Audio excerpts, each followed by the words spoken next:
नमस्कार, welcome back. मैं सुनील द्विवेदी, आपका इंग्लिश मास्टर। एक बार फिर से आपका बहुत बहुत स्वागत है। और आज आपके पास कुछ नए रूट वर्ड हैं जो हम डिस्कस करने जा रहे हैं। और आपका रूट है गायनी या गायनिको, जिसका मतलब होता है विमेन। और एक है एंड्रोस, जिसका मतलब होता है मैन। और जैसा कि आपको पता है कि आपको जो भी हम वर्ड्स सिखा रहे हैं, इसमें आपका एटमोलॉजी यूज करते हैं। और आपको पता है बच्चों, एटमोलॉजी का मतलब होता है origin and history of words.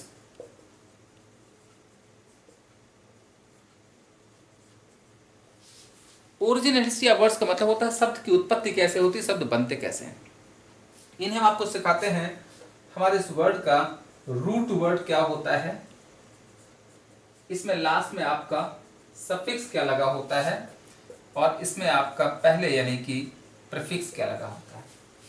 तो बच्चों यहाँ पर दो रूट हैं, गायनी, गायनिको और एंड्रोस। तो बस हमें क्या करना है, हमें इस वर्ड में अपना रूट ढूंढना है। लास्ट में यस फॉर यानी सफिक्स क्या लगा है उस पर काम करना है, और उसके पहले आपका पी फॉर प्रीफिक्स क्या लगा हुआ है उस पर काम करना है। और आपको पता है कि जो रूट होते हैं वो ग्रीक या लैटिन होते हैं। तो आइए बात करते हैं फटाफट। आपका पहला वर्ड गायनकोलॉजी। अब हमने क्या करना है, रूट देखना है। रूट हमारा क्या है, गायनको या गायनी। अब देखिए, रूट वर्ड से पढ़ने का फायदा ये होता है कि अगर आपने एक बार पढ़ लिया कि सर ने कहा था गायनको या गायनी की मतलब विमेन होता है, तो देखिए इन सारे वर्ड्स में कहीं ना कहीं गायनको या गायनी आया हुआ है। अगर हम आपको इन वर्ड की मीनिंग ना भी बताएं तो भी आप एग्जाम में अपना आंसर ढूंढ लेंगे। क्योंकि आपको क्या करना है, अपने चार ऑप्शन में जहां पर देखेंगे कि अगर गायनिको गायनी आए तो आंसर वह होगा जहां पर विमेन लिखा होगा। तो यानी कि इतना अगर हमने पढ़ लिया गायनिको गायनी मतलब विमेन होता है, तो हमारे इन वर्ड का आधा मीनिंग तैयार हो गया। यानी हमारा आधे से ज्यादा काम हो चुका है। अब हमें केवल काम करना, अपना देखना है हमारा सफिक्स क्या है और प्रीफिक्स क्या है, और जो सफिक्स है वो हमें क्या बताएगा, हमारे इस वर्ड का पार्ट्स ऑफ स्पीच क्या है। तो देखिएगा, गायनकोलॉजी, गायनिको का मतलब होता है विमेन। और पीछे देखिए आपको पढ़ा चुके हैं अपने कई वीडियोस में कि लॉजी का मतलब होता है स्टडी या साइंस। तो मीनिंग हो जाता है, गायनिकोलॉजी का मतलब होता है साइंस या स्टडी ऑफ विमेन। साइंस से स्टडी ऑफ विमेन, या और अच्छा करने के लिए लिख लीजिएगा आप women diseases. Science study of women या विमेन डिजीजेस, यानी औरत या औरत के रोगों का विज्ञान गायनकोलॉजी कहलाता है। बच्चों एक डिपार्टमेंट होता है मेडिकल साइंस का, गायनकोलॉजी, जिसमें विमेन डिजीजेस के बारे में स्टडी होता है और उनका इलाज किया जाता है। यानी कि इसका हिंदी है स्त्री रोग विज्ञान। और जो गायनकोलॉजी डिपार्टमेंट में पढ़ते हैं या गायनकोलॉजी साइंस को पढ़ते हैं, वो लोग क्या कहलाते हैं, गायनकोलॉजिस्ट कहलाते हैं। तो क्या करना, देखिए अगर हमें गायनकोलॉजी पता चल जाएगा, यहाँ पर सिर्फ क्या है, आईएसटी बढ़ाया गया है। और आपको पता आईएसटी से क्या बन जाता है, आईएसटी से आपका लिख लीजिएगा, आपको नहीं पता है तो कई बार बता चुके, आईएसटी लगाने से बच जाता है पर्सन, और इसका मतलब हो जाता है, ये हो जाता है नाउन। तो गायनकोलॉजिस्ट हो जाता है अ पर्सन who studies, और आपको पता है स्टडी के अलावा इलाज भी करता है, ट्रीट्स विमेन या women diseases, DISEASES।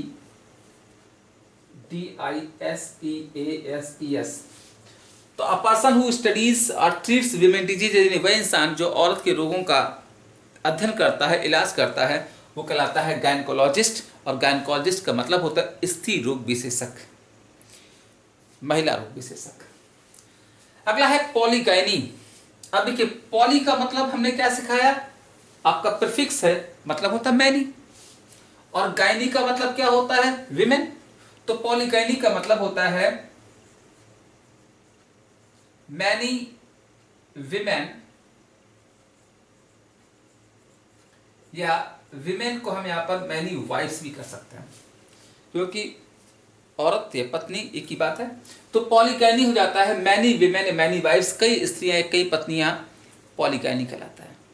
Parts of speech noun है, और आपको पता बस आईएसटी बढ़ा दिया गया तो ये हो जाता है पर्सन, यानी ये भी नाउन है ये भी नाउन, बस ये एक्शन ये पर्सन है, तो पॉलीगैनिस्ट हो जाता है a person who has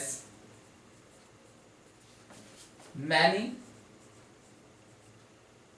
women या वाइफ्स।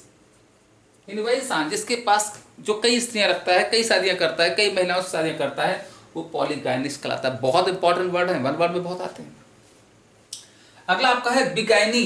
बी का मतलब होता है, बी का मतलब होता है टू, और गायनी पता है वीमेन होता है, तो हो जाता है टू वीमेन या टू वाइफ्स। दो औरतें या दो पत्नियां बिगैनी कहलाता है।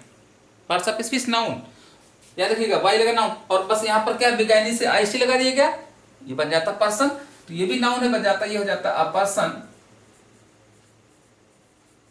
Who has to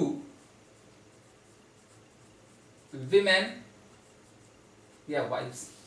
a person who has two women और वाइफ्स, जिनकी जो दो पत्नियां होती हैं, दो स्त्रियां होती हैं, वो कहलाता है बिगैनिस्ट। और अगला है मोनो। बच्चों याद रखिएगा जहां पर मोनो वर्ड आता है उसका मतलब वन होता है। गायनी विमेन हो जाता है तो मीनिंग क्या हो जाता है, वन वुमन या वन वाइफ। एक औरत एक पत्नी मोनोगाइनी कहलाता है। और मोनोगाइनी नाउन है और आइस्टिस बन जाता है पर्सन, तो ये हो जाता है a person who has one women या वन वाइफ। वह इंसान जिसकी एक औरत एक पत्नी होती है वो मोनोगाइनिस्ट कहलाता है। Next word misogyny. आपको याद है सिखाया गया, मिस का मतलब होता है हेट, और गायनी आपको रटा हुआ है विमेन होता है, तो मीनिंग हो जाता है हेटिंग विमेन, यानी कि औरतों से घृणा।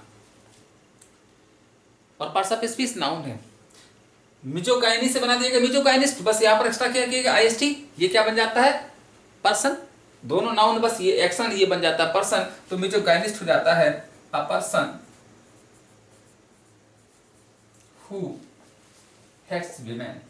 इन वह इंसान जो महिलाओं से घृणा करता है, महिलाओं से नफरत करता है, वो मिजोगाइनिस्ट कहलाता है। अगला है philogyny. Phil means love, gyny means women, तो मीनिंग हो जाता है लविंग विमेन, यानी औरतों से प्यार। और बच्चों पता आइसिस क्या बन जाता है, पर्सन बन जाता है, दोनों का नाउन है, ये हो जाता है a person who loves women. जो औरतों से प्यार करता है वो फिलोगाइनिस्ट कहलाता है। जैसा कि आपने इन वर्ड को पढ़ने के बाद पता होगा कि ये पर्सन के बारे में है, यानी हमारी पर्सनालिटी टाइप्स हैं, हमारे व्यक्तित्व कैसे होते हैं, हम लोग कैसे होते हैं, उसके बारे में वर्ड्स हैं। तो मोस्टली ये पर्सन है तो इसका पार्ट्स ऑफ स्पीच सबका नाउन है। तो देखा आपने, हमें इन वर्ड्स को बिल्कुल रटना नहीं है, कैसे पढ़ना है, रूट वर्ड क्या है, प्रीफिक्स क्या है, सफिक्स क्या है, इस पर काम करना है। और हमने कहा था देखिए ये हमारे वर्ड्स वन वर्ड भी हैं, एंटोनिम्स भी हैं, सिनोनिम्स भी हैं।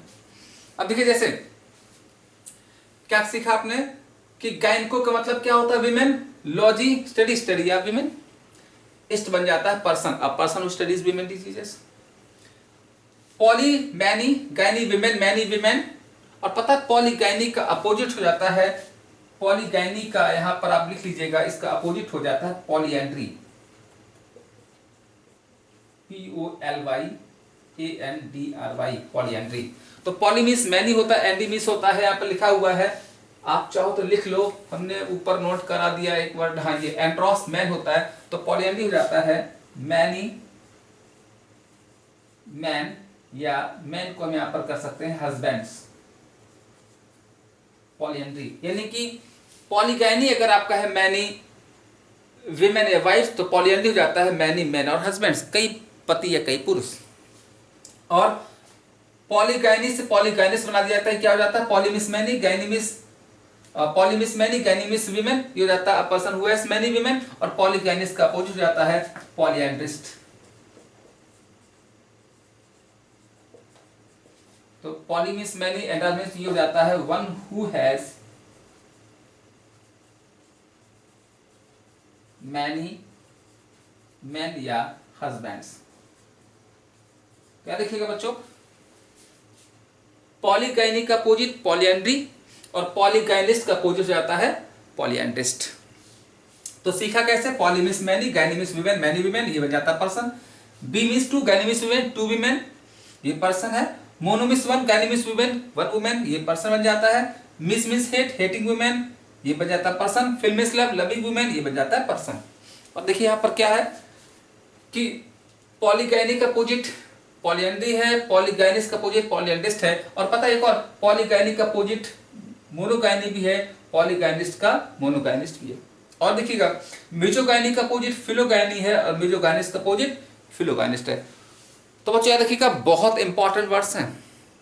रूट वर्ड के लिए, सॉरी ये वन वर्ड के लिए तो आपका ब्रह्मास्त्र है। अगर आप किसी ऐसे एग्जाम को फेस करने जा रहे हैं जिसमें वन वर्ड आते हैं, तो आप इन वर्ड को रट लीजिएगा, ब्रह्मास्त्र हैं, जरूर आएंगे इनमें से वर्ड्स। और दूसरी बात, ये आपके एंटोनिम्स भी हैं, ये आपके सिनोनिम्स भी हैं। और मैं हमेशा कहता आ रहा हूं कि अगर आपको इंग्लिश इंप्रूव करनी है तो वर्ड पावर को इंप्रूव जरूर करना पड़ेगा। और वोकैब को बहुत कम समय में अच्छा तैयार करने का सिर्फ और सिर्फ एक ही तरीका होता है, दैट इज द एटमोलॉजी। तो वही एटमोलॉजी के द्वारा, रूट के द्वारा, प्रीफिक्स के द्वारा, सफिक्स के द्वारा वर्ड कैसे पढ़ते हैं वो तरीका सिखाया जा रहा है। अगर आपको ये हमारा प्रयास अच्छा लग रहा है, हमारे वर्ड्स पसंद आ रहे हैं, तो आप प्लीज़ कमेंट करें, हमें बताएं लिख करके कमेंट बॉक्स में, और हमारे इस वीडियो को शेयर करें, लाइक करें।